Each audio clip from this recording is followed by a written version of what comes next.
Assalamualaikum warahmatullahi wabarakatuh.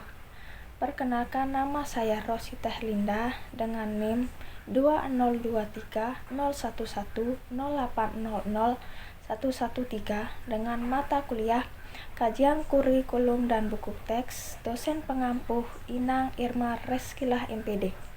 Jadi di video kali ini saya akan memaparkan tentang buku teks dan buku referensi. Jadi yang di buku teks ini saya akan menjelaskan tentang definisi dan manfaat dari buku teks. Dan di buku referensi juga saya akan menjelaskan definisi dan manfaatnya. Jadi kira-kira apa ya itu buku teks dan buku referensi? Yuk kita simak bareng-bareng. Jadi, buku teks adalah buku yang dirancang khusus untuk mendukung proses pembelajaran suatu mata pelajaran tertentu di sekolah atau perguruan tinggi. Isi buku teks dirancang sistematis dan terstruktur mengikuti kurikulum yang berlaku. Biasanya dilengkapi dengan latihan soal, rangkuman, dan glosarium. Adapun manfaat dari buku teks yang pertama, sebagai panduan pembelajaran, menyajikan materi pelajaran secara terstruktur dan sistematis. Yang kedua, memudahkan pemahaman konsep, penjelasan yang lugas dan contoh-contoh yang relevan.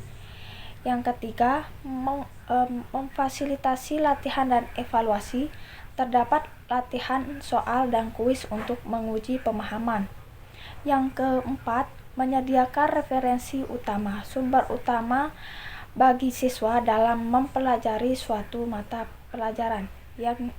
Yang terakhir, membantu siswa mencapai tujuan pembelajaran, membantu siswa memahami materi dan mencapai kompetensi yang diharapkan. Baik, pembahasan yang berikutnya adalah buku referensi. Definisi dari buku referensi adalah buku yang memberikan informasi rinci dan mendalam tentang suatu topik tertentu. Fokusnya pada penyajian informasi yang komprehensif, bukan pada penyajian materi pembelajaran yang sistematis, bisa berupa ensiklopedia, kamus, atlas, buku panduan, atau karya ilmiah. Adapun manfaat dari buku referensi yang pertama, sebagai sumber informasi tambahan, memberikan informasi yang lebih luas dan mendalam. Yang kedua, membantu dalam penelitian, menyediakan data dan fakta yang dibutuhkan untuk penelitian. Yang ketiga, menambah wawasan, memperluas pengetahuan tentang suatu topik tertentu. Yang keempat, menunjang proses pembelajaran, melengkapi informasi yang ada di buku teks. Yang terakhir, memberikan perspektif yang berbeda, menawarkan sudut pandang yang beragam tentang suatu topik. Di sini ada yang ingin saya tambahkan, perbedaan buku teks dan buku referensi. Tujuan utama mendukung proses pembelajaran, menyediakan informasi komprehensif, struktur, sistematis, dan terstruktur. Mengikuti kurikulum tidak selalu terstruktur, tergantung topik ke dalam materi sedang, disesuaikan dengan tingkat pendidikan mendalam dan rinci. Latihan soal umumnya terdapat latihan soal dan kuis, jarang terdapat latihan soal. Contoh buku pelajaran matematika SMA, buku sejarah ensiklopedia, kamus besar bahasa Indonesia, dan atlas.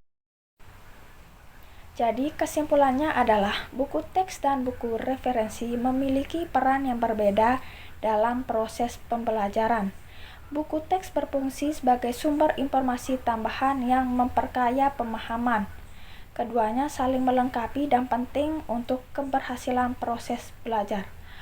Mungkin itu saja yang bisa saya sampaikan tentang materi buku teks dan buku referensi. Terima kasih untuk teman-teman atau semuanya yang sudah menonton video saya. Sekian dari saya. Assalamualaikum warahmatullahi wabarakatuh.